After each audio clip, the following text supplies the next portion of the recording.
Habitualmente vemos a los legisladores, ya sean nacionales o provinciales, en cruces de palabras, chicanas, peleas, etc. Pero hay, de todos modos, algunos proyectos que generalmente pasan desapercibidos y nuestra intención es rescatarlos porque necesariamente tienen que ver no solo con la tarea legislativa, sino con los temas que le interesan a los vecinos. Por eso hemos invitado a 2 legisladores. Ellos integran, por supuesto, la legislatura de Córdoba, Ariela Spanning, que proviene del radicalismo, y Rodrigo Agrelo, que sí, que ya tiene mucho más experiencia en la política, en este caso en representación del Encuentro Vecinal Córdoba. Así que ambos, muchas gracias por estar en Los Turelos. Gracias por la invitación. Bueno, yo decía, por ejemplo, hay proyectos que pasan desapercibidos. Vos has presentado uno, Ariela, que pretende la educación en temas de economía y financiera para jóvenes y, obviamente, me parece para la sociedad en general. ¿Por qué esta iniciativa? Me parece que es una herramienta interesante trabajar la educación financiera para que sepamos cómo administrar los recursos y las finanzas desde temprana edad. Está propuesto para los niños de jardín de infantes. Así es. Para ir avanzando en todos los niveles de enseñanza. Es una herramienta interesante y que nos puede promover mejores ciudadanos a futuro, digamos. Así es, mientras uno mejor comprende qué es lo que va pasando en la economía y su impacto en todas las actividades de la sociedad, quizás está mejor preparado. Y hay un déficit en este momento en las escuelas en ese sentido. Hay un déficit y nosotros sostenemos que es una herramienta que le damos al Ejecutivo y nos puede generar mejores ciudadanos, un empoderamiento ciudadano. Mejores ciudadanos, sí, y además ojalá que eso también nos ayude a mejorar la economía en las decisiones que tomamos. Hablando de ciudadanos, justamente alguien que, Rodrigo, ha presentado una iniciativa que llama la atención porque era un proyecto que utilizó muchísimo el gobierno de Córdoba, el famoso programa Primer Paso. Creo que se comenzó con la administración de la Sota. Así es. Y no se ha puesto en marcha en esta gestión y vos querés que vuelva el programa Primer Paso, que algunos lo han también criticado porque dicen que es mano de obra barata, el postergar a lo mejor la creación de puestos de trabajo en las empresas. ¿Por qué vuelve este programa? ¿Por qué debería volver? Yo diría que hay algunos programas que, independientemente de cuál sea la facción política, llámale vos, que lo haya... Fracción, digamos. O la fracción, para que no sea tan violento. O la fracción, que es más suave. Sí, gracias. Fracción política, ya pertenecen a la sociedad. El programa Primer Paso es así. ¿Cómo es el PAICOR? Correcto. Como el PAICOR, nadie discute que a los chicos hay que darles nutrición temprana en los colegios y que eso es una política de Estado. Bueno, a ver, la inserción de los jóvenes en el mercado del trabajo es muy dificultosa. Fíjate que el último estudio del INDEC, que es del primer trimestre de este año, dice que el 14,3% de los varones menores de 29 años están desocupados. Así es. Y que el 17,1% de las mujeres menores de 29 años están desocupadas. Es decir, esto no está siendo resuelto por el sistema de la oferta y la demanda de trabajo, porque además hay una serie de condicionamientos, el costo de contratación de un empleado, el riesgo, el contexto económico, hay una serie de cosas. Hay que ayudar a que los chicos, como parte además de su proyecto de vida, puedan hacer la experiencia laboral. De ese primer paso, ese primer... Exactamente. Aprender de la cultura del trabajo, porque muchos empleadores me decían que la gente ingresa y como ha pasado esto con tanto desempleo, con tantos problemas, no tiene la cultura del trabajo, el método de estar a lo mejor concentrado, hacer la tarea, en fin. ¿Por qué no lo ha puesto en marcha? Bueno, es una cosa llamativa, ¿no? Porque los recursos están. Y te voy a decir por qué están. Primero porque están presupuestados. Hay 9.500 millones de pesos en el presupuesto 2024 que están destinados al programa Primer Paso. Pero si faltaran, porque la inflación hizo mella en los recursos, por lo que fuera, es que Areti dejó 1.267 millones de dólares de libre disponibilidad cuando se fue de la Casa de Gobierno y se la dejó a Yarlora. Esos 1.267 millones de dólares, de acuerdo a los informes que nos da el propio gobierno, de lo que dice el presidente de la Comisión de Economía de la Legislatura, están disponibles. Y si están ¿Existen realmente? Claro, existen. Y si existen, es más, gran parte de esos recursos están en unos bonos que se llaman Bonser. Esos Bonser son bonos que se actualizan por IPC, es decir, se actualizan por inflación. Entonces, esa partida el 1,25% de esos recursos utilizados alcanza para financiar durante un año el PAICOR. Perdón, el programa Primer Paso. O sea, parece llamativo, digamos, que comenzó con la gestión de la SOTA, este proyecto, se continuó luego con las alternancias de la SOTA y Schiaretti y no se ha puesto en marcha ahora. Por primera vez en 18 años. Mirá, ni en el 2001 con la crisis que hubo, ni en la pandemia se suspendió el programa de Primer Paso. Lo que se hizo fue redireccionarlo, adecuarlo por las situaciones que hay, pero nunca se suspendió. En este momento está suspendido. Si vos llamás hoy a la oficina del programa Primer Paso, te dicen que no hay posibilidad de inscribirse. Claro. Llamativo, ¿no? Llamativo. Sí. Y en el caso de tu proyecto de educación económica, que casi que se podría ligar, sí, claro. ¿no? Sí, jóvenes claro. más preparados en el manejo de los temas económicos, financieros, aunque pueda haber una crítica de los humanistas sobre este tema, y también... Existe en el mundo, no estamos diciendo nada que no exista, países de Latinoamérica. Córdoba, bueno, y Argentina es el país que tiene peor calidad de ciudadanos en materia de educación económica y financiera. Está estudiado por el Banco Interamericano de Desarrollo, hay un montón de estudios que sugieren a los países implementar este tipo de leyes y de educación. Dejamos un poco los jóvenes, el primer paso. Nos trasladamos ahora a otro tema que me parece muy interesante. De los 72 proyectos que has presentado, Ariela, en estos 6 meses, los primeros 6 meses de gestión, veo que has estado muy activa.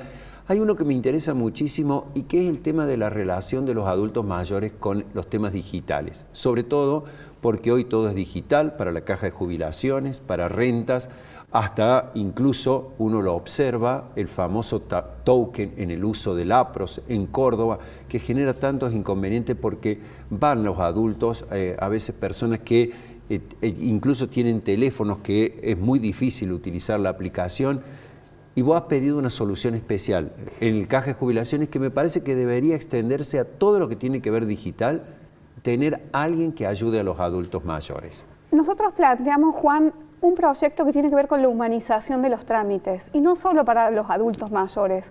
En algún momento de nuestras vidas todos necesitamos que alguien nos indique cómo seguir con algún trámite. Así Eso genera mucha frustración, genera que uno deja de hacer esos trámites que son indispensables para la vida cotidiana.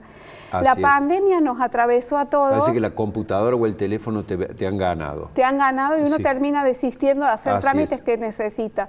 Y en ningún momento tenés un trato humano. Esto existe también en otros países del mundo y se habla de que en algún momento haya un intermediario que nos ayude a terminar con esos trámites. Y también esto que decís de los adultos mayores, nosotros detectamos que todos los organismos públicos volvieron a la presencialidad, salvo la caja de jubilación. Es una cosa inentendible. La población más vulnerable tiene atención presencial y la caja de jubilaciones no. Rentas tampoco. Uno vuelve, uno va por esa calle Alvear y Deán Funes y Rosario Santa Fe y no hay atención presencial, están las persianas bajas. Y justamente el segmento que más necesitaría una orientación. Así es. Que yo creo que debería estar en todos los ámbitos, porque uno va a un hospital, a una clínica, a un banco, etcétera. Hoy todo funciona así, están los tótems, que el número, que esto, pero yo lo veo que los adultos están mayores, sobre todo muchas personas solas están desorientadas. Y además, a veces uno no tiene la ayuda de un familiar que te pueda asesorar en el trámite, un nieto, un sobrino, un familiar que a veces no está disponible para terminar el trámite. Pero además, además se proclive hasta las estafas, a ser engañados, ¿no? En el proyecto también nosotros incluimos el tema de las ciberestafas y el combate del ciberdelito.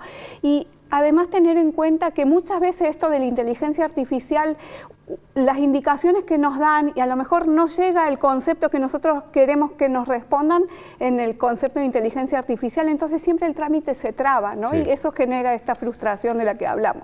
Bueno, hablando de lo digital, hoy realmente para mí, hoy repasaba este tema cuando estamos muy dominados por el tema del fútbol, la Eurocopa, la Copa América, etcétera, pero tomé conciencia de que, por ejemplo, la Eurocopa lo auspicia una casa de apuestas que se llama Betano.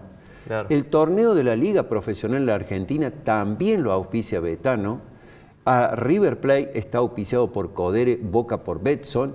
Hay periodistas que hacen propaganda por las apuestas online y hasta Dibu Martínez, que con todo respeto es un ídolo para los chicos, para los más pequeños, sale pidiendo y por supuesto advierte que los chicos no, etcétera, pero también habla a favor de las apuestas online.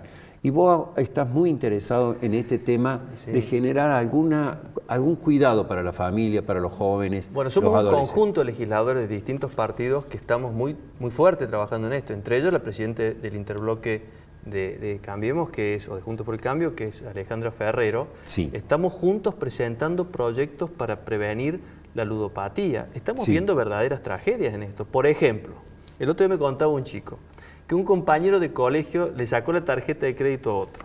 Perdió 20.000 pesos jugando al casino online. Online, sí.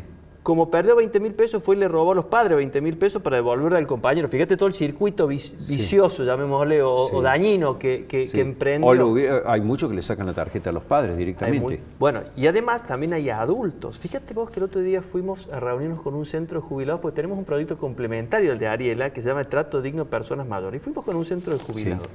Y preguntamos en los centros de jubilados primero cómo se llevaban con la tecnología y qué tipo de problemas tenían los jubilados. El 27% de los que contestaron la encuesta al salir de ahí... 1 cada 4, digamos, un poco más exactamente, dijo que había problemas con el juego online, también de parte de los adultos. O sea, que uno tiene como una idea, un prejuicio de que esto podría tratarse de un problema de chicos. O de adolescentes, o de adolescentes. Mirá, pero además, acá todo ha sido hecho, incluso para el juego legal, llamémosle, que la Lotería de Córdoba licita en plataforma, ha sido hecho para peor. ¿Por qué? Porque, por ejemplo, las empresas cuentan con los listados de jugadores. Ese es el gran negocio. Porque la empresa tiene 40.000 jugadores en Córdoba, conoce eso, cuando cumple su tiempo máximo de juego o de tope de apuesta, termina ahí, le mandan un mensaje al celular o al mail. Como diciendo... Para seguir jugando en la otra empresa de esa empresa. Claro, y en que la te, otra da, empresa que te da un crédito. Muchos dan crédito inicial, que es el gran... Están dispuestos a perder para después ganar. Cuando te engancharon, palo y a la bolsa. Palo y a la bolsa. ¿Y por qué no hay en esto, me da la impresión, una acción incluso creo que a nivel nacional, debería intervenir el gobierno, etcétera? ¿Es tan grande la apuesta que hacen estas casas también sobre la dirigencia política de los partidos? Totalmente. Mira, esto empezó en Córdoba de este modo. Un señor que se llama Orlando Ardú, radical, presentó el proyecto junto a otros legisladores y curiosamente el oficialismo, que no le aprobaba nunca un proyecto a nadie de la oposición, vino y le aprobó este proyecto. ¿Cómo terminó este señor? Radical, el proyecto era para habilitar el juego online. Para habilitar el juego online, gracias por la aclaración. Sí. Exactamente. Entonces, este proyecto se inicia ahí, toma su envión, y después, ¿dónde termina todo el equipo que hizo posible esto? En el Ministerio de Gobierno. Es decir, que nosotros estamos peleando con el núcleo del poder. El núcleo del poder es el que promueve esto en Córdoba, hay que saberlo. Pero gracias a Dios hay reacciones ciudadanas.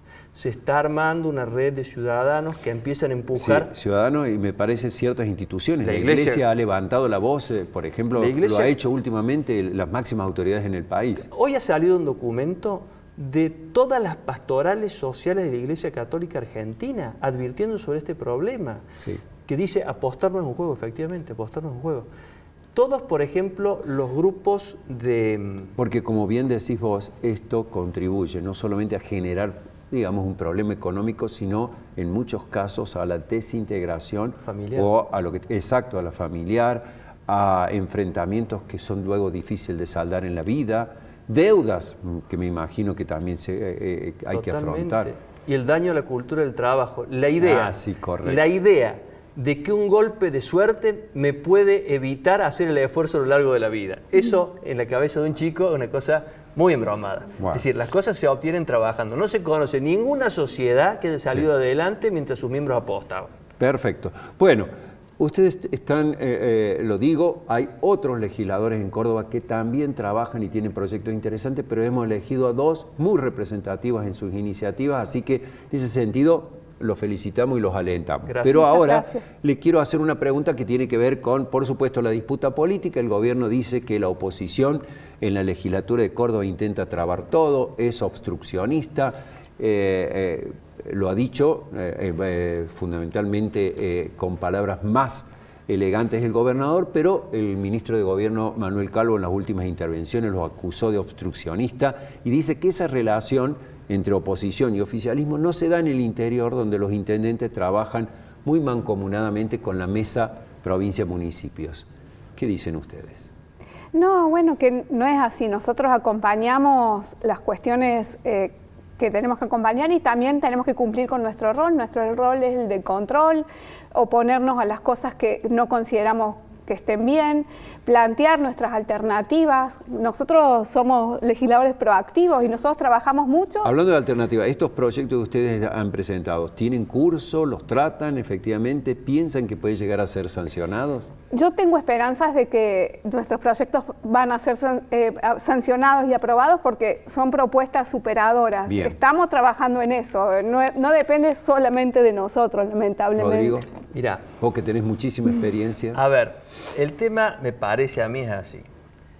El gobierno ha enviado desde el 1 de enero hasta hoy a la legislatura 4 proyectos de ley. 3 son expropiaciones de terrenos y uno es un convenio con el Colegio de Ingenieros Agrimensores. ¿Qué tipo de obstrucción podemos ejercer con eso? Ninguna. A ver, en diciembre mandaron un conjunto de proyectos que entraban a las 12 del día y los querían tratar a las 3 de la tarde, que nada menos era, por ejemplo, la modificación de los aportes al APRO o a la caja de jubilaciones por parte de sus afiliados. Es decir, yo creo que hay una cosa que ha dicho Ariela que es cierta. Este gobierno tiene una especial sensibilidad en contra del control de su gestión. Por ejemplo, la cuenta de ejecución presupuestaria del primer trimestre, que debe ser enviada trimestralmente a la legislatura, al mes 7 todavía no ha sido enviada. Es decir, no sabemos cómo ha gastado el primer trimestre el gobernador. Tiene obligación por la ley de administración financiera de enviarlo. Todavía no lo ha enviado. Perfecto. ¿Qué es lo que temen? Que les miremos los números, evidentemente. Así bueno, es. que los controlemos. Esa es la misión nuestra, por mucho que les pese. Bueno, muchas gracias por la participación en Los Turelos y vamos a ir hablando de Gracias estos por la proyectos invitación. Gracias que por les la interesan invitación. a los vecinos.